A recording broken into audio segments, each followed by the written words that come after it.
नहमदुहु व नसल्ली अला रसूलिल करीम अम्मा बाद औज़ु बिल्लाहि मिनश शैतानिर रजीम बिस्मिल्लाहिर रहमानिर रहीम। ख़वातीन हज़रात, ज़ोहर से फ़रात कुरैशी आपकी खिदमत में हाज़िर है और सलाम अर्ज़ करता है। मुल्क में सूरत हाल लम्हा ब लम्हा तब्दील हो रही है और आज गुज़श्ता रात से ऑडियो लीक्स हो चुकी हैं प्राइम मिनिस्टर हाउस की। निजी उनकी गुफ्तगू मंजरेआम पे आ चुकी है और एक बंदे ने उसको पैसे लगा दिए हैं उसको सुनने के लिए। बहुत लंबी वीडियो है, लेकिन जो हम सुन चुके हैं उन पे बात करेंगे।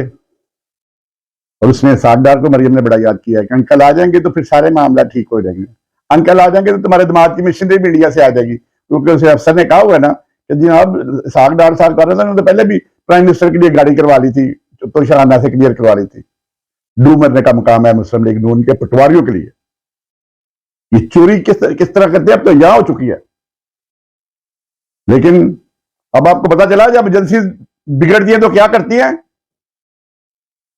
कैसा रुख दिखाया आपको एजेंसीज ने।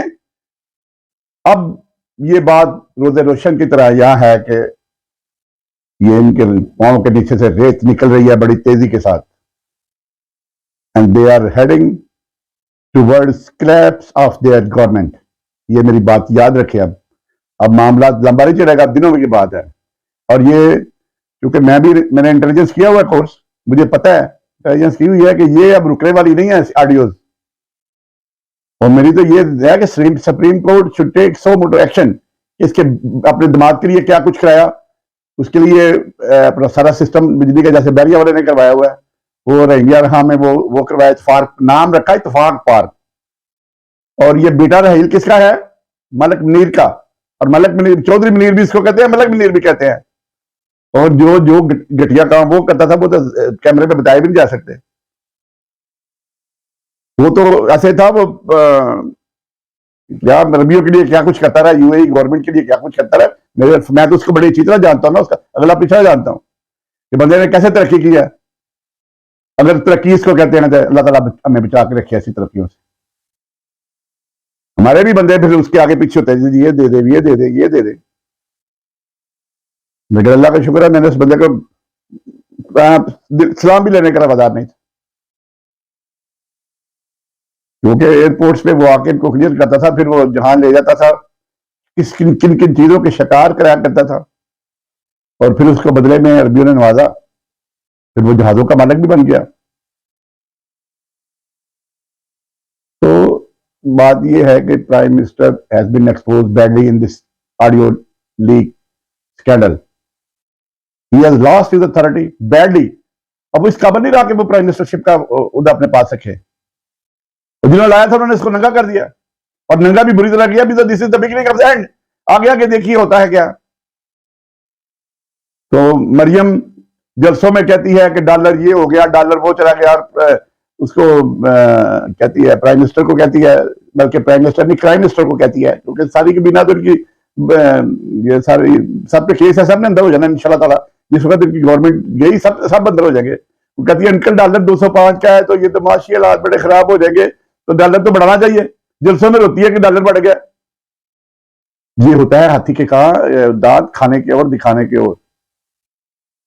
इन लोगों की ये हालात है, ये अंदर कुछ बात करते हैं, बाहर आके कुछ बात करते हैं। और सिर्फ शहबाज शरीफ से फायदे ले रही है, उसी शहबाज शरीफ को ये मां बहन करती है घर पे बैठ के। तो वो जो बातें हैं बहुत डेंजरस किस्म की है। वो जो एक बात, जो एक और ऑडियो लीक हुई है, that is regarding the designation of PTI members. उसमें ख्वाजा आसफ भी लगा हुआ है। ख्वाजा आसफ मुझे बता दो 10 करोड़ की टीटी किससे बजाई थी? और जब आपने एक्सपोर्ट ही को नहीं की थी, 10 करोड़ रुपए की टीटी कहां से आ गई थी? ये मुझे एक सवाल का एक जवाब दे दो। और अपना रेफरेंस भी तुमने रखवाया हुआ है। अब तो वैसे ही सारा इस माफ हो गया, लेकिन इंशाल्लाह ताला पीटीआई की गवर्नमेंट आएगी and you all have to face the music ultimately. और दूसरी बात मैं कहना चाहता हूं कि सागदार के लिए जिस तरह ये बिछे हैं, जिस तरह ये जो ये अदालतें भी, ये बशीर मेमन जो है, और मुझे मेमन साहब ये मुझे बता दें क्या कभी इश्तिहारी मुल्ज़िम को कहा गया है कि जी आप आ जाए, आपको गिरफ्तार नहीं किया जाएगा? पहले उन्होंने सुप्रीम कोर्ट में रिट दायर की, जब चीफ जस्टिस हुई तो उन्होंने विड्रॉ कर ली। ये पता नहीं क्या तमाशा हो रहा है, किनके डोरे जहां से हलाई जा रही हैं सबको पता है। इस दफा इसाकदार आएगा तो इंशाल्लाह वापस बच के भी नहीं जाएगा, जब गिरफ्तार होगा। अल्टीमेटली जो रेफरेंस जो सारे वापस हो रहे हैं, सारे सब में दोबारा इहतसाब कोर्ट में जाएंगे। और इमरान खान को चाहिए कि 100-150 इहतसाब कोर्टें बना दे ताकि डेली की बुनियाद पर ये फैसले हो। ये जो उन्होंने लूट सेल लगाई हुई है, कम से कम ये तो खत्म हो ना। इमरान खान के भी मुझे बेशक उसके सपोर्टर रहूंगा, क्योंकि हमारे पास चॉइस ही को नहीं है इमरान खान के अलावा। लेकिन अब उसे भी स्टैब्लिशमेंट से पेंगे बढ़ाने शुरू कर दी है, और जो डेट नहीं दे रहा वो स्टैब्लिशमेंट की वजह से नहीं दे रहा।